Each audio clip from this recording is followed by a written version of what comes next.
우리가 오늘 마태복음 4장을 보면서 몇 가지 유의해야 할 점이 있습니다. 먼저 4장의 내용은 그리스도의 공생의 사역을 공식적으로 시작하는 그런 시점을 보여줍니다.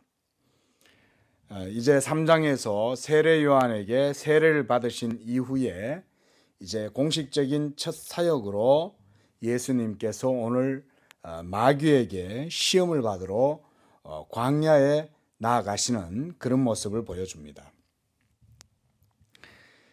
그리스도께서 시험을 받으실 때에 모든 시험을 하나님의 말씀으로 이기셨다라고 하는 이 점이 또 우리에게 중요한 교훈을 줍니다. 그리고 그리스도께서 시험을 받으러 광야로 나아가실 때에도 좀 독특한 표현이 있어요. 1절을 보시면 성령에게 이끌리어 마귀에게 시험을 받으러 광야로 가셨다, 이렇게 말씀하고 있습니다. 결국 이 사단의 유혹과 시험도 하나님의 주권적인 섭리와 그리고 작전 가운데에서 포함되어 있다는 사실을 우리가 이것을 통해서 알 수가 있습니다. 그리고 성령께서 그리스도를 인도하심도 바로 우리의 구원을 위해서 필요한 일이기 때문에 그렇게 하셨다는 것을 알 수가 있습니다. 하나님의 그리스도께서도 성령의 인도하심과 권능으로 모든 일을 행하셨다는 데에 우리가 주목을 해야 되겠습니다. 그리스도 자신의 신성과 그리고 그 능력에도 불구하고 성령의 인도하심을 따라서 그 능력을 따라 하나님의 모든 일을 이루셨다는 것을 볼 때에 우리가 복음 사역에 참여하고 교회 사역들을 감당할 때에도 이러한 마음의 준비가 있어야 한다는 것입니다. 예수님도 성령을 의지해서 하나님의 모든 일을 했다면 우리도 성령을 의지하여 하나님의 모든 일들을 다 이루어야 하는 것입니다. 먼저 1절 말씀에 그때에, 헬라어로 토테, 이 표현, 이 어법은 마태가 그리스도의 사역에 대해서 증거하면서 어떤 사건이나 그리고 어떤 한 단락이 다음 단락으로 이동할 때에 사용하는 어법이었습니다. 예수께서 성령에게 이끌려 마귀에게 시험을 받으러 광야로 가셨다. 자, 이 1절 말씀을 보면요, 우리가 어디서 유사한 내용을 볼 수가 있습니다. 어디죠? 바로 창세기죠.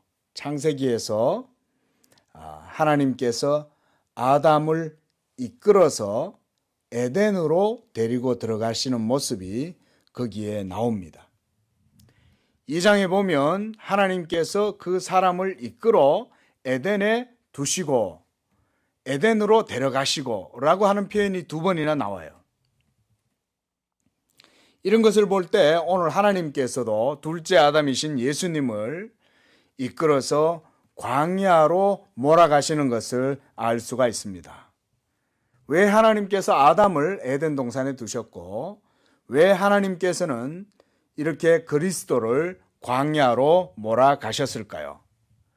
거기에서 바로 아담은 선악과 이 계명의 말씀을 지키는지 안 지키는지 이것을 보게 된 것이고, 그리고 그리스도는 시험을 받으실 필요가 없음에도 불구하고 여기에서 다시 마귀에게 시험을 일부러 받으러 그것으로 나아가시는 것입니다.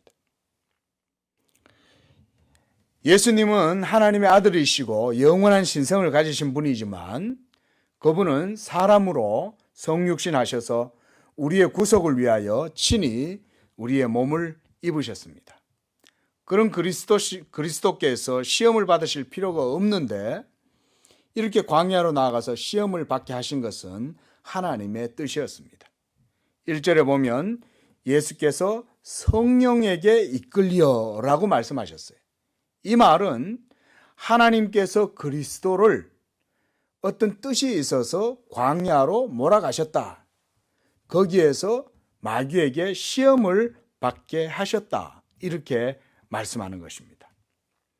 왜 그리스도가 마귀에게 시험을 받으셨을까요? 그것은 아담이 파기한 그 최초의 언약을 이제는 둘째 아담이신 이 그리스도께서 언약의 중보자로서의 직임을 행하시기 위해서 그 일을 행하시는 것입니다. 아담도 사탄의 시험을 받았고 예수님도 사탄의 시험을 받으셨습니다. 이러한 점이 바로 아담과 예수님의 공통점입니다. 이제 예수님이 40일을 밤낮으로 금식하신 후에 굶주리셨습니다.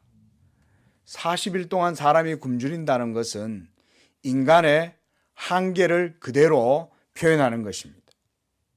그래서 성경에서 40이라고 하는 숫자는 때로는 고통과 인내와 완성, 그리고 인간 한계의 최대치, 이러한 것들을 의미하는 것으로 하나님의 준비 기간을 의미하기도 합니다. 이스라엘 백성이 광야에서 40년을 방황하던 그 시기에 또 모세가 여호와의 그 돌판 계명을 받을 때 그 하나님의 산에서 여호와와 함께 40일 동안 금식하면서 그 십계명을 받은 사건, 그리고 엘리야도 40일 동안 금식하는 것, 이런 것들을 볼 수가 있습니다. 또한 예수님께서 부활하신 이후에도 제자들과 함께 40일 동안 거하면서 그들에게 장차 있을 하나님 나라의 일들에 대해서 말씀해 주셨죠. 여기서 예수님이 줄이셨다 이렇게 표현하는데 이것은 예수님의 인성의 모습을 우리에게 보여줍니다. 그리고 우리의 연약함을 스스로 짊어지심으로써 우리가 당해야 할 시험과 그런 연약함을 친히 일부러 담당하시는 모습을 보여주시는 것입니다. 예수님은 줄이실 필요가 없고 금식하실 필요가 없고 시험을 받으실 이유가 전혀 없으세요. 그럼에도 불구하고 왜 그가 시험을 받으셔야 했는가? 그것을 단적으로 말씀드리면 바로 우리의 구원자가 되시기 위한 그 자리에 서시기 위함이라고 저는 말씀드립니다. 그러므로 우리가 이러한 금식을 흉내낸다든지 그리스도께서 40일 하셨으니 그를 본받아서 우리도 금식을 해야 한다 라고 하는 식의 주장들은 매우 어리석은 것임을 기억해야 합니다.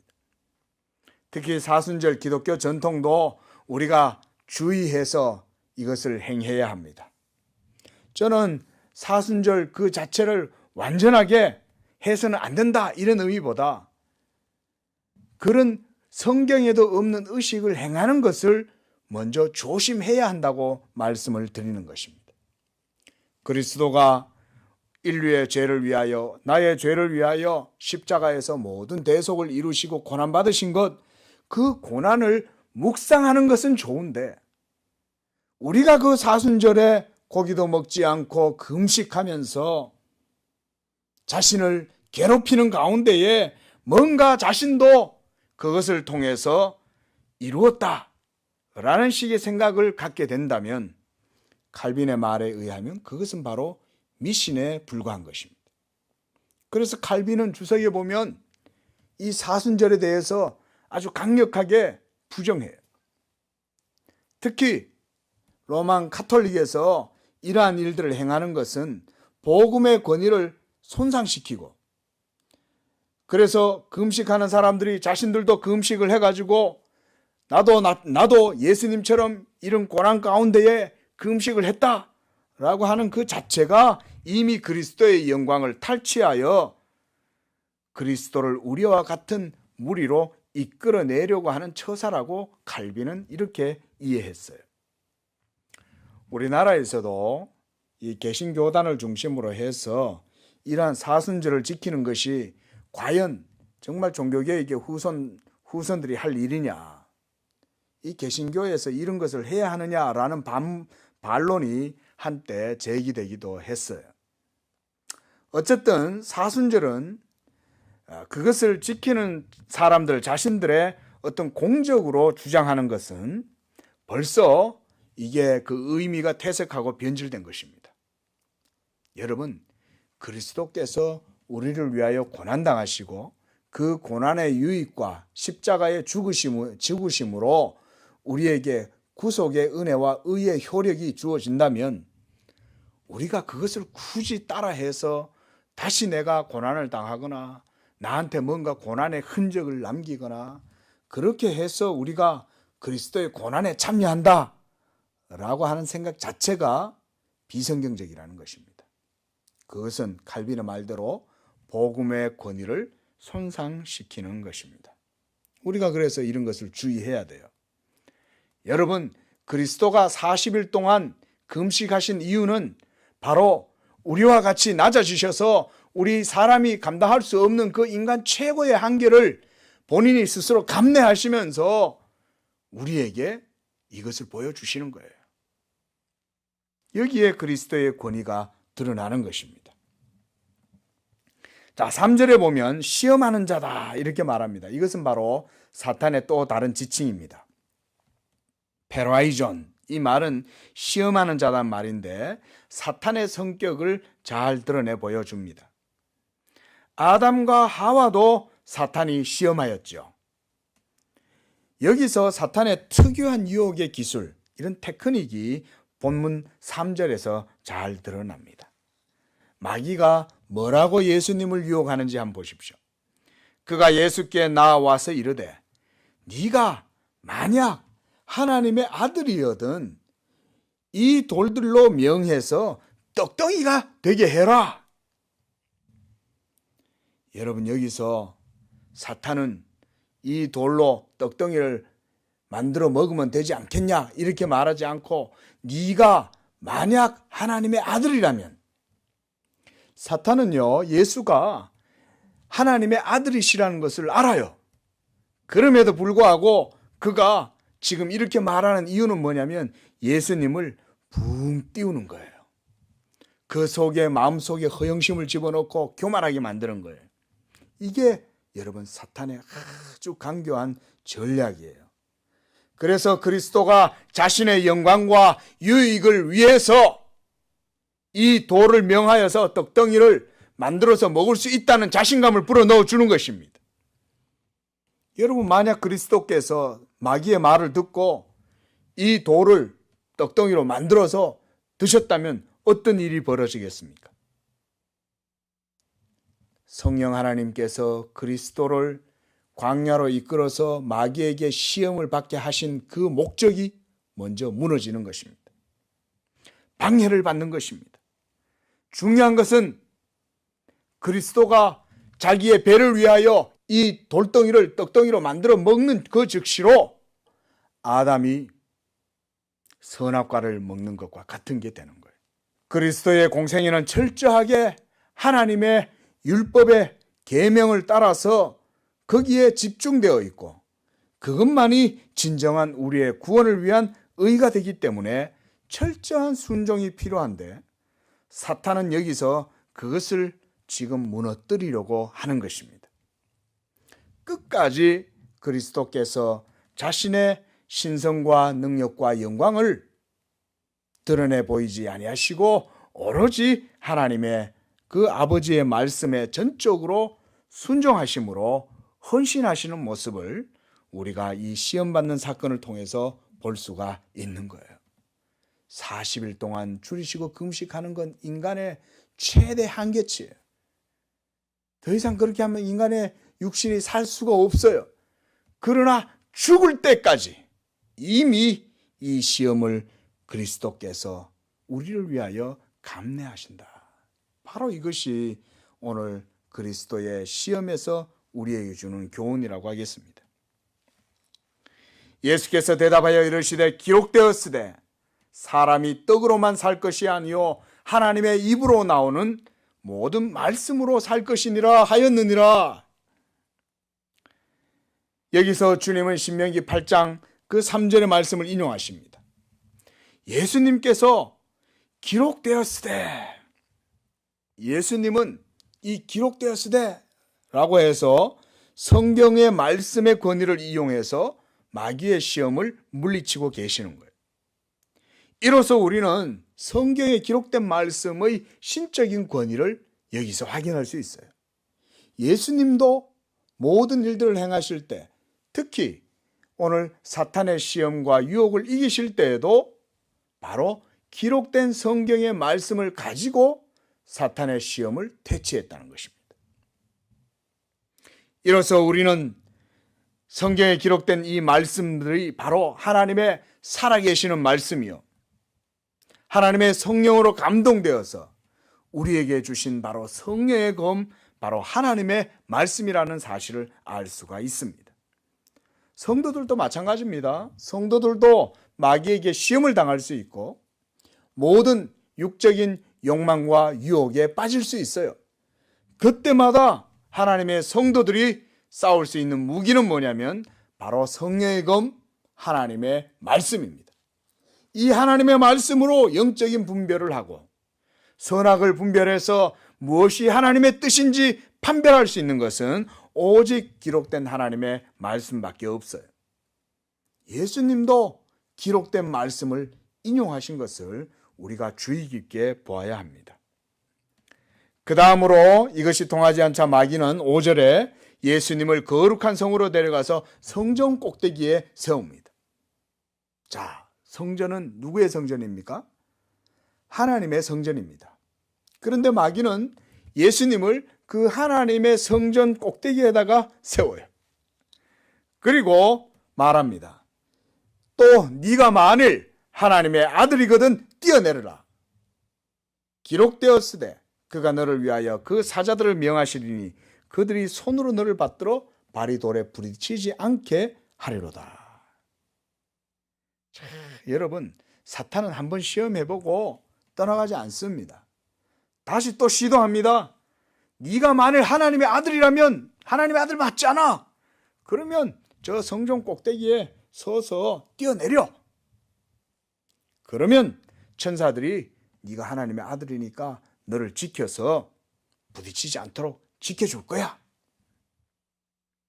자, 여러분, 여기서도 이 그리스도의 신적인 영광을 부추기는 거예요.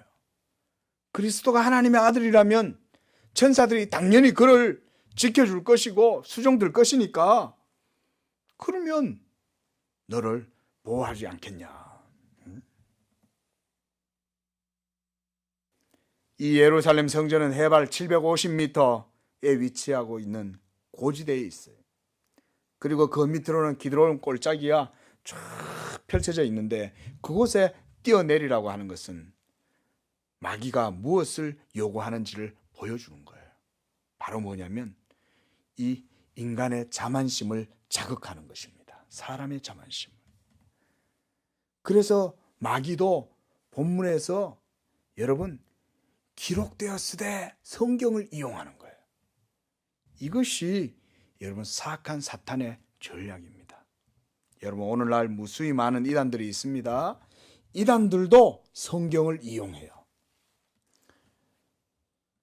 그래서 성경에 있는 내용들을 예수님의 복음을 진짜처럼 막 전하는데 끝까지 성경대로 전하지 않고 그 안에 살짝 성경하고 다른 교훈들을 집어넣어요.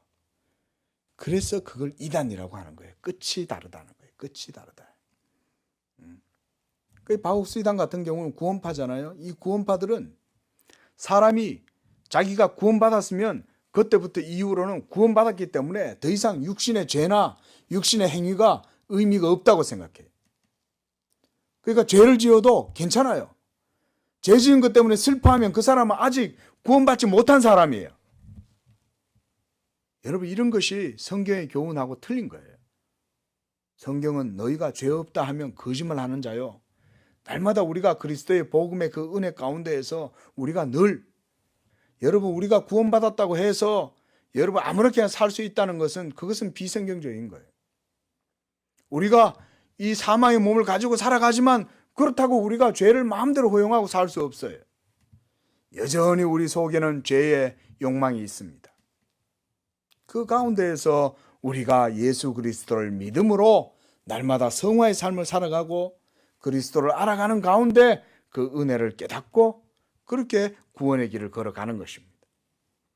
이렇게 마귀도 오늘 성경을 이용해서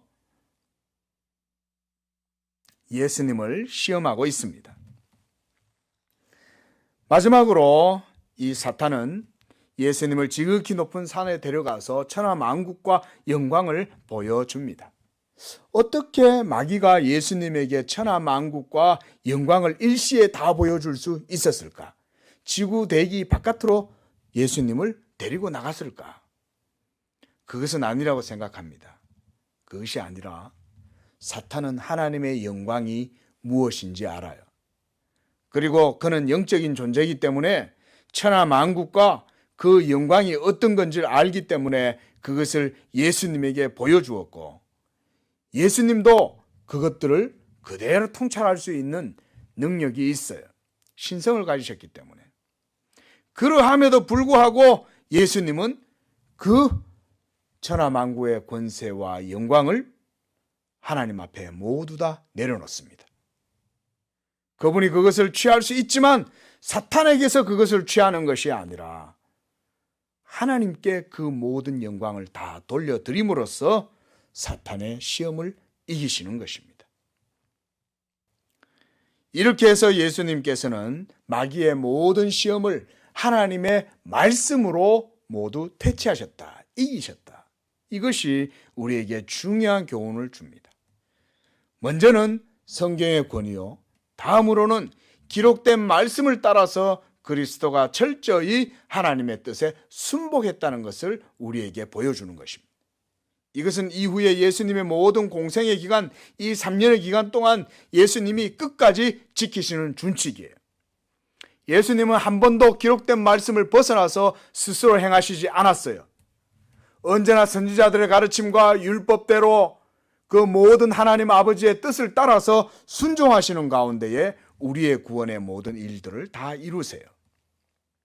이에 이제 마귀가 예수님을 떠났습니다. 그리고 천사들이 와서 예수님을 수종들었다고 이렇게 기록하고 있어요. 천사들이 나와서 예수님께 수종을 들었다. 이건 마치 로뎀나무 아래에서 지쳐서 쓰러져 있는 이 엘리야에게 하나님의 천사가 먹을 것을 가져다 주는 것과 유사해 보입니다. 원래 천사들은 이렇게 여러분 하나님을 수종드는 자들이에요. 그런데도 천사들이 예수님이 시험을 당하고 계시는 그 순간에 개입하지 않은 것입니다. 다 아마 지켜보고 있었을 거예요. 이때 그리스도께서 모든 시험을 마치시자 그가 줄여서 아무것도 할 수 없을 정도로 기진맥진해 있었다는 사실을 알 수 있어요. 아마 움직이지도 어려웠을 거예요. 40일을 굶으셨으니까 그의 육신이 얼마나 지쳐 있었겠습니까?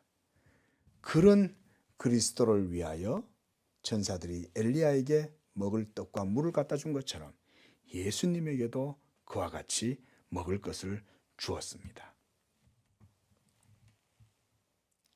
이제 12절에 새로운 또 국면으로 전환이 이루어집니다.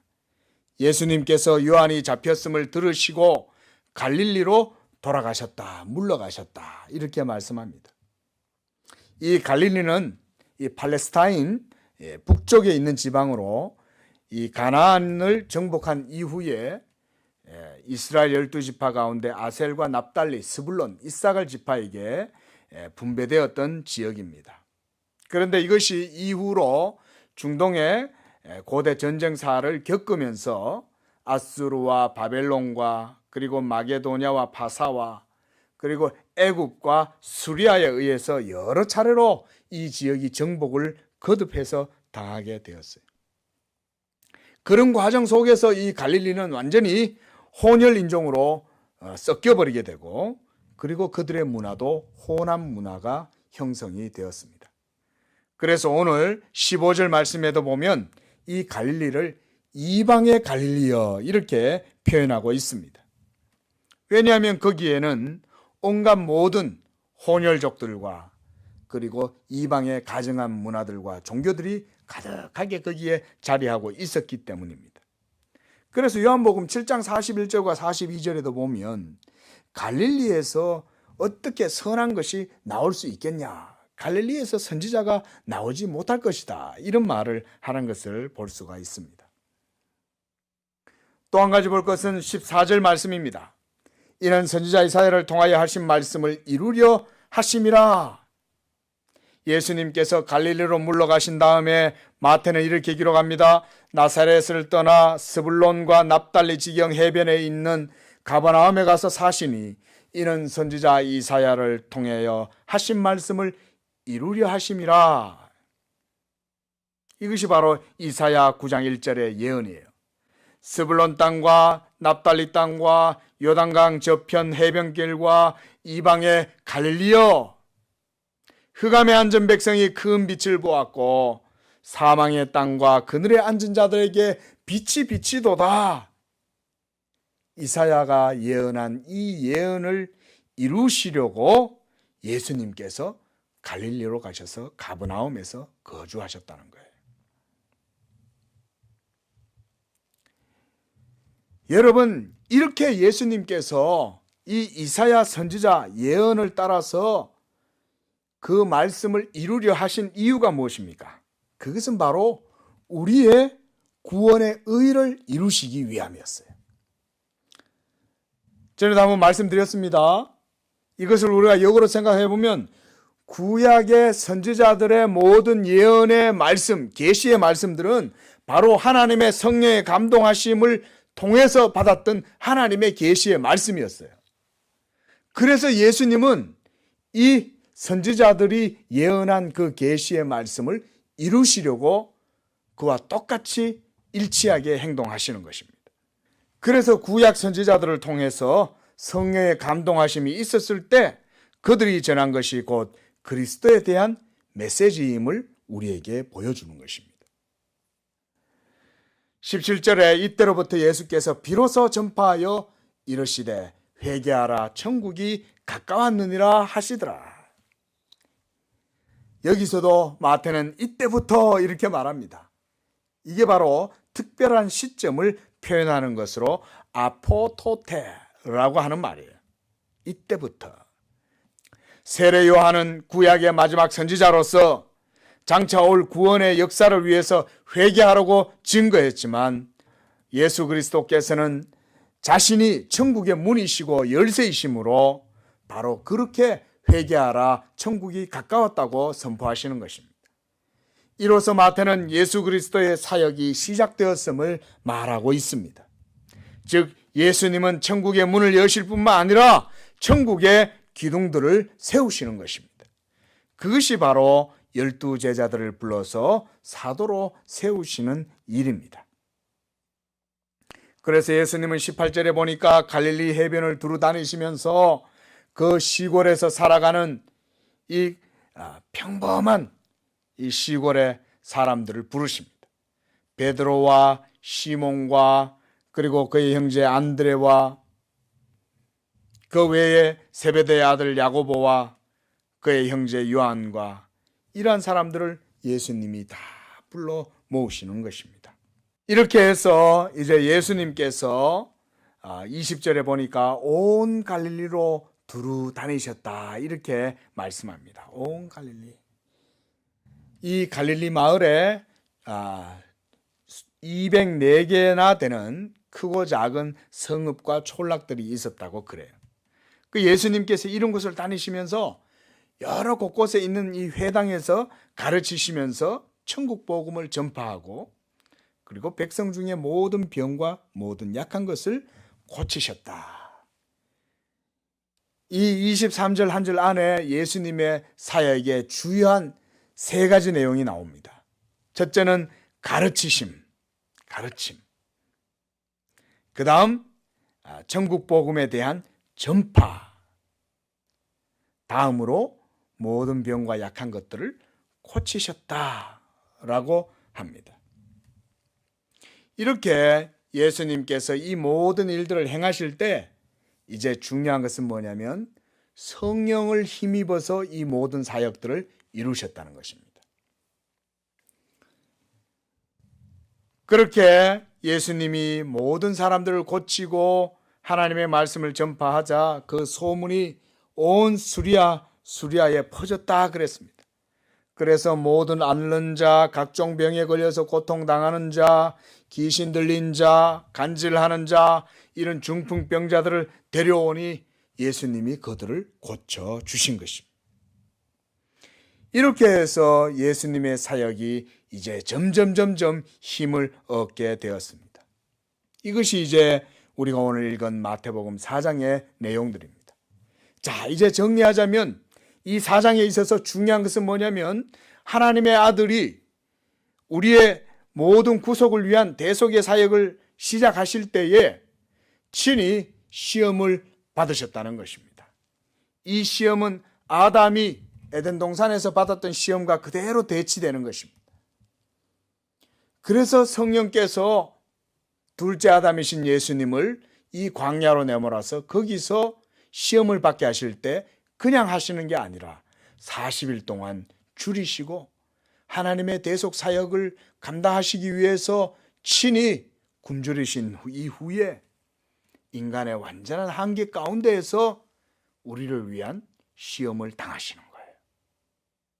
이로써 아담은 그 유혹을 이기지 못했지만 예수님은 사탄의 시험을 하나님의 말씀으로 이긴 것입니다. 또한 한 가지는 예수님은 하나님이시라도 그의 신성과 능력과 자기의 영광을 드러내시는 것이 아니라 철저히 참된 사람, 인성의 모습을 가지고 하나님의 뜻에 순복하셨다는 거예요. 그렇기 때문에 예수님은 끝까지 성령을 의지하여 모든 사역들을 다 행하셨습니다. 우리가 지난주 말씀에서도 예수님은 하나님이시기 때문에 기도하실 필요가 없지만 그가 끝까지 낮아졌어요. 끝까지 인류의 죄를 위하여, 죄인들을 위하여 그가 끝까지 기도하셨다. 하나님이시기 때문에 기도하실 필요가 없음에도 그는 우리를 위하여 기도하셨어요. 그리고 그 기도하심이 그대로 오늘 말씀처럼 성령을 의지하여 하나님의 모든 사역을 행하신 것과 같은 거예요. 그러므로 우리가 기도를 할 때 그것은 바로 성령의 역사에 우리 자신들을 맡기는 거라고 할 수가 있습니다. 기도함으로 하나님의 성령에 참여하고 성령의 인도하심 속에서 기도 가운데 하나님의 위대한 사역을 감당하는 것, 이것이 바로 기도예요. 예수님이 바로 그 본을 친히 다 보여주신 것입니다. 그래서 우리가 예수님께서 처음부터 끝까지 성령을 의지해서 모든 일들을 다 이루셨다, 이렇게 말씀하는 것입니다. 예수님은 하나님이신데 예수님 혼자서 권능으로 그 영광으로 다 하실 수 있는데 그렇게 하시지 않았다는 거예요. 철저히 성령의 인도하심에 순복하시는 가운데 하나님의 모든 법을 온전히 이루고 순복하심으로 우리를 위하신 구원의 의를 다 이루셨습니다. 이제 이후에 5장부터 이제 예수님의 이 천국 복음의 사역이 가르침과 그 내용들이 계속 이제 나타납니다. 거기에서 주된 주제가 뭐냐면 바로 하나님 나라, 킹덤 오브 갓, 천국이에요. 천국. 이 천국에 대한 주제에서 우리가 예수 그리스도에 대한 교훈과 하나님 나라에 대한 이런 가르침들이 복음의 진리가 어떻게 드러나는지 우리가 계속 보게 될 것입니다.